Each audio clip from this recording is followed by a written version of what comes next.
Hello everyone, my name is Katherine. I'm a new member of St. Thomas Aquinas. I just moved here from South Carolina in January. So here I am in Madison, Wisconsin. I have a lot of history, but I'm going to try to explain it to you the best I can. My story starts in Advent 2017. My mom and my grandma that lived with her were out of town for a family wedding. And my brother and I went to my mom's house to take care of my dad. He was hemiplegic, he had lots of seizures, he could barely speak. While I was taking care of him, I fell.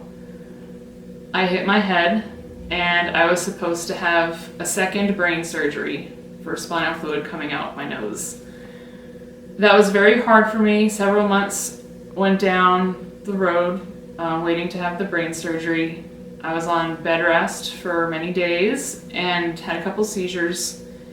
And I kept praying the rosary, especially the sorrowful mysteries and the agony of the garden, saying, Jesus, please let this cup pass, not my will, but your will, as Jesus said, because I just didn't want to go through this, not even really for myself, but more for my mom. She had had a lot. My dad was now in a nursing home at this point. My grandma was diagnosed with cancer. We were all three in the hospital at the same time. And that was just too much for my mom. And somehow, I think it was a miracle.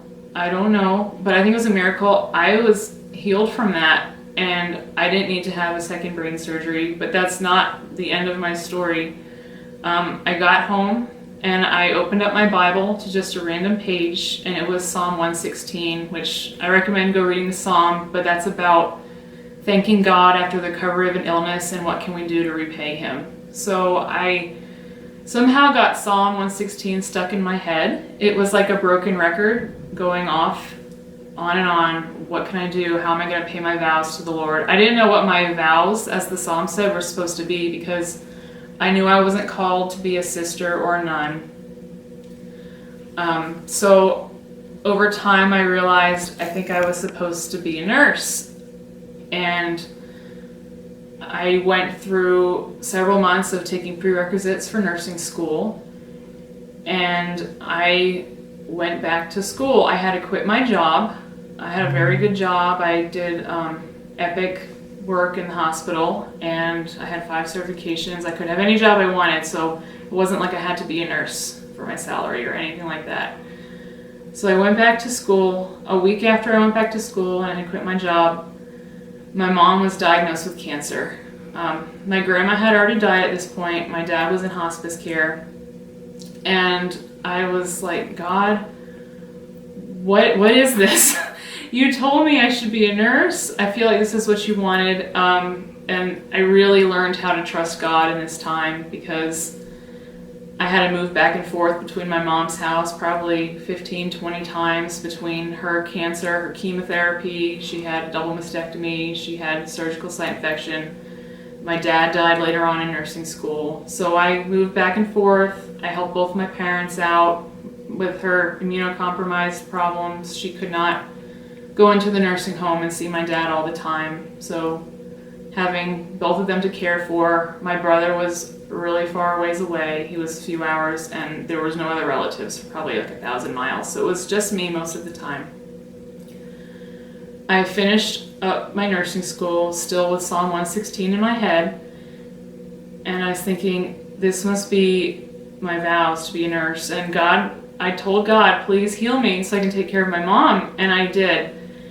And because of my EPIC certifications and my nursing degree, I could really have a job anywhere I wanted. I had recruiters from all over the country speak with me.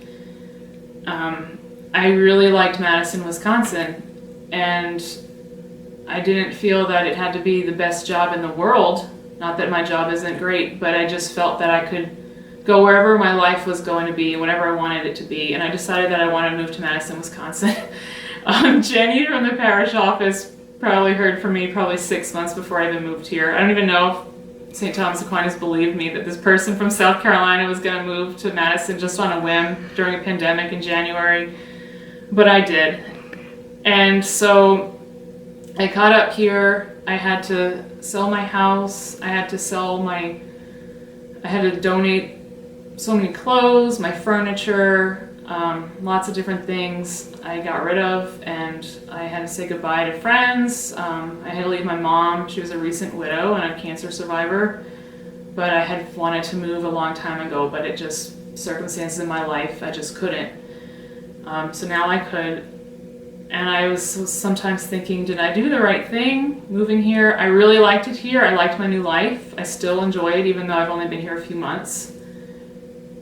But one day I got the parish letter about, like, welcome to the parish and what can you do for the parish. And Father Bart put in the letter, he had Psalm 116 quoted in it.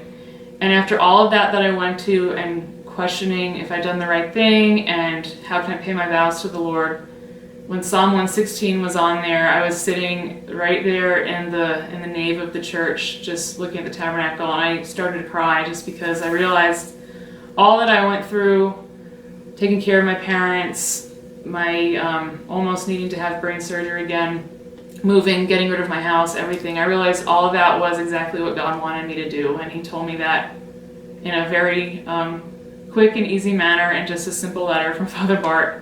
So that's my story. I hope it shows you that you can trust God just like I learned to trust God during that time.